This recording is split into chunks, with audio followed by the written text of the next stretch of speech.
Hello everyone, welcome back to home tutor.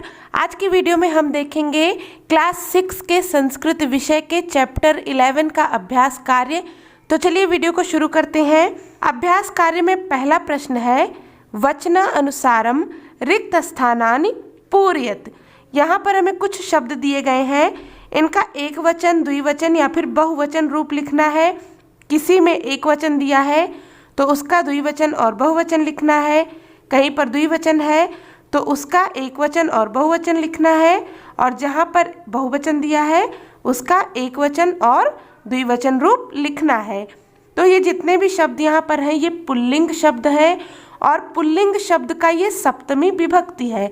यहाँ पर हमें विभक्तियाँ नहीं बतानी है, लेकिन समझने के लिए इस चीज़ को आप देखें कि ये सप्तमी विभक्ति में है। सप्तमी विभक्ति का एक वचन, द्विवचन और बहुवचन।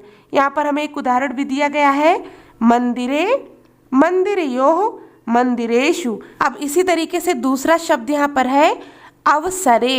एक वचन है तो यहाँ पर हो जाएगा अवसरे, द्विवचन में हो जाएगा अवसरयोः, और इसका बहुवचन रूप हो जाएगा अवसरेषु। अवसरे, अवसरयोः, अवसरेषु। इसी प्रकार से यहाँ पर है स्थलयोः, द्विवचन दिया गया है, इसका एक वचन और बहुवचन रूप लिखना है। तो एक वचन में हो जाएगा स्थले और बहुवचन में हो जाएगा स्थलेषु। स्थले, स्थलयोः, स्थलेषु। अगला देखें, यहाँ पर है दिवसेषु। बहुवचन रूप दिया गया है, इसका एक वचन और द्विवचन रूप लिखना है। तो एक वचन में हो जाएगा दिवसे और इसका द्विवचन रूप हो जाएगा दिवसयोः। फिर है क्षेत्रे, एक वचन है, इसका द्विवचन और बहुवचन लिखना है। तो क्षेत्रे का द्विवचन हो जाएगा क्षेत्रयोः और बहुवचन हो जाएगा क्षेत्रेषु। इसी तरीके से यहाँ पर है व्यजनयोः, इसका एक वचन और बहुवचन लिखना है। तो एक वचन में हो जाएगा व्यजने और बहुवचन रूप हो जाएगा व्यजनेषु। व्यजने, व्यजनयोः, व्यजनेषु। फिर है पुष्पेषु, बहुवचन है ये, इसका एक वचन और द्विवचन लिखना है। तो एक वचन में हो जाएगा पुष्पे, द्विवचन में हो जाएगा पुष्पयोः। पुष्पे, पुष्पयोः, पुष्पेषु। इस तरीके से इसको पूरा करना है। अगला प्रश्न है, कोष्ठकेषु प्रदत्त शब्देषु समुचित पदम चित्वा रिक्त स्थानानि पूरयत। कोष्ठक में दिए गए शब्दों में से समुचित पद चुनकर रिक्त स्थान की पूर्ति करें। यहाँ पर हमें कुछ वाक्य दिए गए हैं और यहाँ पर हमें विकल्प दिया गया है। तो इन वाक्यों के अनुसार उचित विकल्प यहाँ पर चुन करके लिखना है और इसे पूरा करना है। जैसे कि देखिए, यहाँ पर पहला है बहवः उत्सवाः भवन्ति, यानी कि बहुत उत्सव होते हैं। कहाँ पर? यहाँ दो शब्द दिए हैं, भारतम, भारते। तो यहाँ पर उचित शब्द क्या होगा? भारते होगा। भारते बहवः उत्सवाः भवन्ति।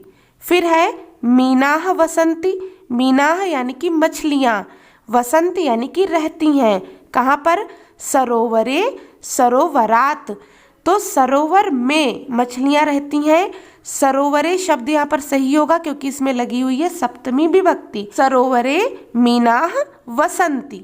अगला है जनाः पुष्पाणि अर्पयन्ति। लोग पुष्प अर्पित करते हैं। कहाँ पर करते हैं? मंदिरेण, मंदिरे। यहाँ पर फिर से मंदिरे सही होगा क्योंकि मंदिरे में क्या है? सप्तमी विभक्ति है। लोग मंदिर में पुष्प अर्पित करते हैं। तो यहाँ पर सही शब्द होगा मंदिरे। जनाः मंदिरे पुष्पाणि अर्पयन्ति। अगला है खगाः निवसन्ति। खगाः यानी कि पक्षी, निवसन्ति यानी कि रहते हैं। कहाँ पर रहते हैं? नीडानि नीडेषु। नीड का अर्थ होता है घोंसला। तो पक्षी घोंसले में रहते हैं। यहाँ पर भी प्रयोग किसका होगा? सप्तमी विभक्ति का। तो यहाँ पर सही शब्द हो जाएगा नीडेषु। अगला है छात्राः प्रयोगम कुर्वन्ति। छात्र प्रयोग करते हैं। कहाँ पर करते हैं? प्रयोगशालायाम, प्रयोगशालायाः। तो यहाँ पर सही शब्द होगा प्रयोगशालायाम। छात्राः प्रयोगशालायां प्रयोगं कुर्वन्ति। अगला है पुष्पाणि विकसन्ति। फूल खिलते हैं। कहाँ पर खिलते हैं? उद्यानस्य उद्याने। उद्याने पुष्पाणि विकसन्ति। बागीचे में फूल खिलते हैं। अगला प्रश्न है अधोलिखितानि पदानि आधृत्य सार्थकानि वाक्यानि रचयत। नीचे लिखे गए पदों की सहायता से सार्थक वाक्य बनाएं। यहाँ पर देखिए कॉलम दिया गया है, 1 2 3 3 कॉलम है। इसमें कुछ पद लिखे हैं, इनको प्रयोग करते हुए सार्थक वाक्य बनाना है। जैसे कि पहला यहाँ पर है वानराः, दूसरे वाले कॉलम से हो जाएगा वृक्षेषु। वानराः वृक्षेषु कूर्दन्ति। वानर वृक्ष पर कूदते हैं। तो इस तरीके से ये वाक्य बन जाएगा वानराः वृक्षेषु कूर्दन्ति। फिर है सिंहाः, तो यहाँ पर हो जाएगा वनेषु, और यहाँ से हम ले लेते हैं गर्जन्ति। सिंहाः वनेषु गर्जन्ति। सिंह वन में गरजते हैं।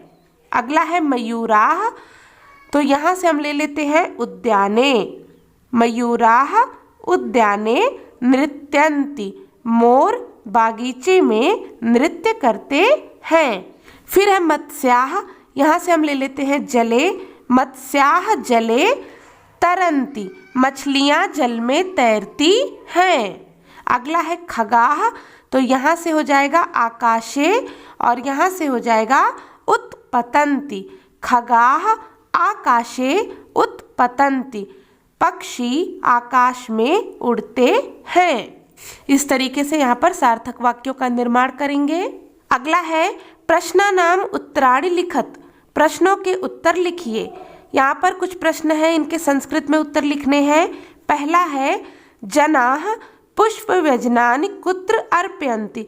लोग फूलों के पंखे कहाँ अर्पित करते हैं? जनाः पुष्पव्यजनानि योगमाया मंदिरे बख्तियार काकी इति अस्य समाधि स्थले अर्पयन्ति। लोग फूलों के पंखे को योगमाया मंदिर में बख्तियार काकी की समाधि स्थल पर अर्पित करते हैं। अगला प्रश्न है पुष्पोत्सवस्य आयोजनम कदा भवति।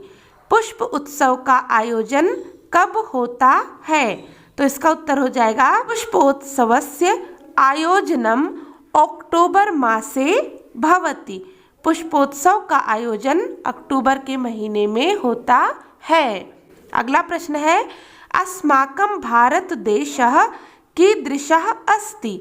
हमारा भारत देश किस प्रकार का है? तो यहाँ पर उत्तर हो जाएगा अस्माकं भारत देशः उत्सव प्रियः अस्ति। हमारा भारत देश उत्सव प्रिय है। अगला प्रश्न है पुष्पोत्सवः केन नाम्ना प्रसिद्धः अस्ति। पुष्पोत्सव किस नाम से प्रसिद्ध है? तो यहाँ पर हो जाएगा पुष्पोत्सवः फूल वालों की सैर इति नाम्ना प्रसिद्धः अस्ति। पुष्पोत्सव फूल वालों की सैर इस नाम से प्रसिद्ध है। अगला है मेहरौली क्षेत्रे कस्याः मंदिरम कस्य समाधि स्थलं च अस्ति। मेहरौली क्षेत्र में कौन सा मंदिर और किसकी समाधि स्थल है? तो इसका उत्तर हो जाएगा मेहरौली क्षेत्रे योगमायाः मंदिरम बख्तियार काकी इति अस्य समाधि स्थलं च अस्ति। मेहरौली क्षेत्र में योगमाया मंदिर और बख्तियार काकी की समाधि स्थल है। अगला प्रश्न है कोष्ठकेषु दत्तेषु शब्देषु उचितां विभक्तिं प्रयुज्य वाक्यानि पूरयत। कोष्ठक में दिए गए शब्दों में उचित विभक्ति का प्रयोग करके वाक्य पूरा करें। हमें कुछ वाक्य दिए गए हैं और ये पूर्ण नहीं है, इनके लिए कुछ शब्द हैं। शब्दों में उचित विभक्ति का प्रयोग करके इन वाक्यों को पूरा करना है। जैसे कि देखिए यहाँ पर एक उदाहरण दिया हुआ है मीनाः सन्ति। मीनाः यानी कि मछलियाँ हैं। तो यहाँ पर हमें शब्द दिया गया था सरोवर, तो इसमें क्या करेंगे, सप्तमी विभक्ति का प्रयोग करेंगे, तो ये शब्द हो जाएगा सरोवरे। क्योंकि इसका जो हम अनुवाद करेंगे तो इसका अर्थ क्या निकलेगा, सरोवर में मछलियां हैं। तो में किस विभक्ति का चिन्ह होता है, सप्तमी विभक्ति का, इसलिए सरोवर में हम प्रयोग करेंगे सप्तमी विभक्ति का। तो यहाँ पर हो जाएगा सरोवरे। इसी तरीके से यहाँ पर है कक्षपाः भ्रमन्ति। कक्षपाः यानी कि कछुए, भ्रमंत यानी कि भ्रमण करते हैं, कछुए भ्रमण करते हैं। यहाँ पर शब्द है तड़ाग, तड़ाग यानी कि तालाब। तो इसका हम जब अनुवाद करेंगे तो क्या निकलेगा अर्थ, तालाब में कछुए भ्रमण करते हैं। तो यहाँ पर भी में किसका चिन्ह है, सप्तमी विभक्ति का है, तो तड़ाग में हम सप्तमी विभक्ति का प्रयोग करेंगे, ये शब्द हो जाएगा तड़ागे। तड़ागे कक्षपाः भ्रमन्ति। फिर है सैनिकाः सन्ति, सैनिक हैं, कहाँ पर है, यहाँ पर शब्द है शिविर, तो शिविर में सैनिक है, यहाँ पर भी प्रयोग होगा सप्तमी विभक्ति का, तो ये शब्द हो जाएगा शिविरे। शिविरे सैनिकाः सन्ति। फिर यानानि चलन्ति, यानानि यानी कि गाड़ियाँ, चलन्ति यानी कि चलती हैं, कहाँ पर, राजमार्ग, तो राजमार्ग पर गाड़ियाँ चलती हैं।